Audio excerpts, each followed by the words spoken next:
school, we're lucky in that we do come from a school, we're a community school, so we're not exactly a private school with all these resources, but you know, digital technology is implemented and integrated quite well into our learning experience, and that's what I do find. When it comes to actual broadband, the internet in our school is absolutely terrible. We've got a computer room with about not even 40 computers, about 30 computers, and they all can't go online at the same time. So when we have computer classes, there's blocks, and it's block 1 turns on their computer, then turns it off. Block 2 turns on their computer, then turns it off. And like, you know, that's crazy when you think about it.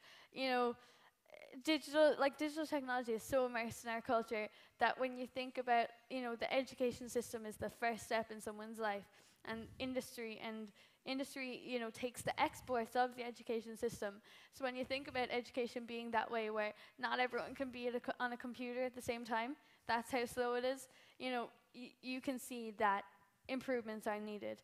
Now, I know that Neelie Cruz has her digital agenda, and in it outlines plans to bring faster broadband to all areas of Europe. So I'm not entirely sure if that's on track. I have been trying to find out, but see, the thing is they're being awfully quiet about it, which is kind of worrying, I think. So I think that's one of the first key steps. And then when it comes to actually in the classrooms, at Excited, a lot of what young kids were saying was that there were 1 or 2 plugs in their classroom. Now, if anyone has a laptop, computer, iPad here, they know that the battery on that goes down, like it lasts about 4 hours at most. Well, that's what I find with my phone anyway. So, you know, battery power is not where we need it to be, which means that we're going to need to start from the ground up and actually have power outlets in schools. Like, you know, it seems like something awfully simple, but I haven't heard much about it. You know, I think that might be something simple that's being missed out on. The Higher Education Authority, HEAnet, you know, they have a job now to bring high-speed broadband to all the schools in Ireland, and they've started with the secondary schools. We've recently just brought it to over 40 schools across Dublin, Wexford, Kilkenny and Cork, and the kind of, you know, 100 megabit connection that Ciara's talking about, where everybody can be online at the same time. And we did a case study with a school we're in Wexford, and the principal there gave us the same feedback that Ciara's given us, that, you know, it doesn't work if everyone has to wait or one group can go, you know, it has to be immediate. And they particularly use it with their autism unit. And whatever about the other pupils having a bit of patience around waiting, with the children in the autism unit, everything just has to work, you know, as quickly as possible and be instantaneous. So I know HEAnet's plan is to bring those kind of speeds to the primary schools and start tendering that. So there is a plan to do that. Now, like everything, we probably all should be doing it faster, and certainly the schools are where we should be starting. But there is a plan. It is being rolled out. As I said, we've done a number of schools. We're very interested in the primary school one as well, and we have done some case studies with some schools, and you can really absolutely see the benefits. Can I just say that, Ciara, you're an inspiration.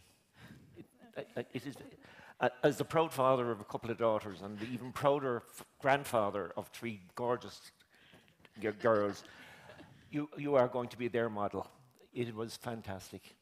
To hear you speak like that, it was just tremendous. Well done. Thank you. There's a job for you in ESB International. They're here somewhere. Anyway, look, it was fabulous. The benefits of broadband for schools, for education, for health, for the elderly, for all aspects of society is obvious. I'm a big believer in disruptive technology, and you know, ESB has been in Ireland for 80 years, and it is proud of the fact that it brought rural electrification to the country, and hopefully we'll be involved in bringing the next generation of broadband to the country with our fantastic partners Vodafone. We're about to start on that path. It's important to believe that every industry is going to be challenged, and our industry is going to be challenged, even though for 100 years nothing's happened. In the next 10 years, the convergence of technologies between electricity and the digital age is going to start happening. You're right about batteries, by the way, because we're big into electric vehicles as well. And the range of an electric vehicle is what stops it from becoming ubiquitous. If we could get a battery that would last for, say, 300 kilometers instead of 150 kilometers, a lot more people would buy. And I know there's a lot of work going on you're going to Google in Silicon Valley, a place called Palo Alto is just down the road from there. There's a lot of work going on there with battery technology, and hopefully in the next couple of years we'll see that new development that will bring that longer life battery to bear. We've already appointed the new MD, which is Sean Atkinson. There he is. That's good. And the new finance director has been appointed by Vodafone. So that's beginning to happen. They have secure premises in Donnybrook. It will be an independent unit, so they will be set up independently.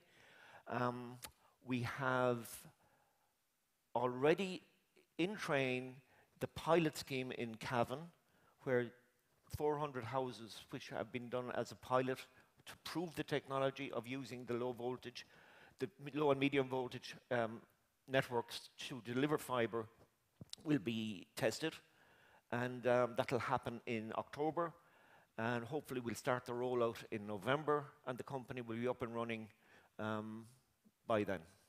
November of this year? Yeah. And why Cavan, John? Pardon? Why Cavan? Oh, Cavan. Oh, yeah. Well, I'm sure every politician in the country wants to know why Cavan. The truth of the matter is very simple. When Dennis O'Leary, who mightn't be here today, was thinking about how to make this happen, he wanted to see a customer services engineer who had a little bit of vision and, let's say, risk. And the guy in Cavan put his hand up and said, I'll do it. I'm not so sure his boss would have agreed at the time, but he did it, and therefore he has to be rewarded. So that's why Cavan. It's going to be an open access network. It will be open, even though ourselves and Vodafone are the joint venture partners in the infrastructure. The infrastructure will be open to all telecoms partners. In other words, it's a wholesale service, and any provider who wants to offer content to individual businesses or homes will be free to use it. And that's a very important part of the concept. 2 years ago, we said that we were going to build a high-speed network to 1.4 million homes and businesses. We're going to pass those by the end of 2016. But that's happening faster than we originally said. So we passed our millionth home in Carolan in Kerry last Monday.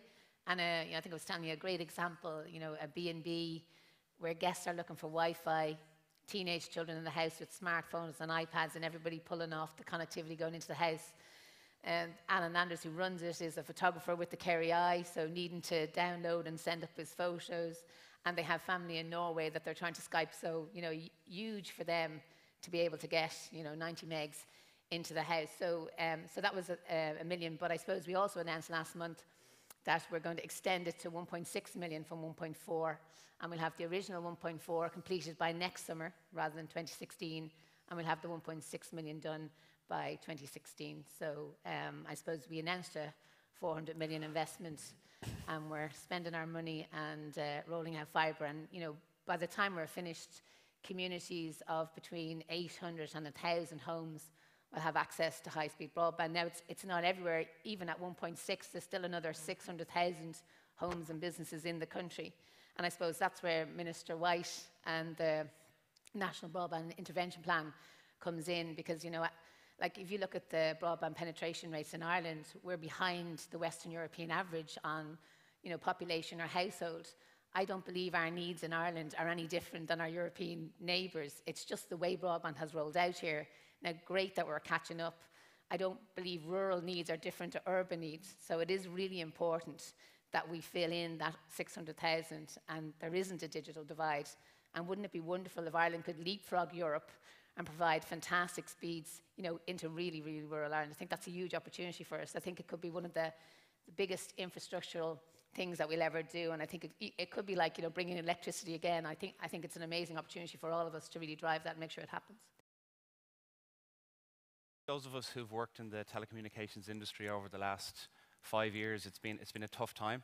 And there's been about 20% reduction in revenues in the industry. About $1 billion revenue has come out of the industry in the last 5 years, primarily due to very intense competition between the operators.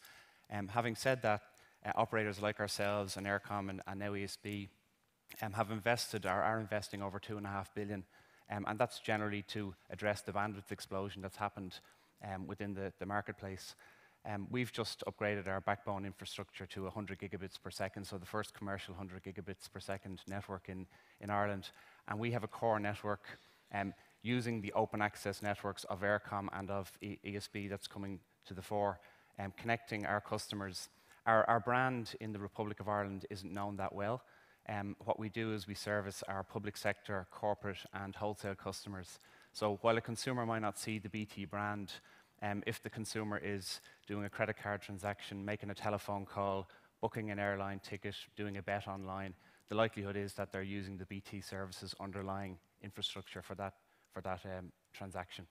And you're an all-island company. What you guys have done in the north am I right that they've leapfrogged other countries in terms of their broadband? Yes, so Northern Ireland would be is the most connected country in Europe. We have rolled out a similar technology to what Eircom is rolling out in the Republic of Ireland, fibre to the cabinet technology, to over 95% of premises in Northern Ireland. So Northern Ireland is extremely connected, businesses and consumers, and we have about 23% penetration rate on that network today, serving 28 different communications providers at a retail level.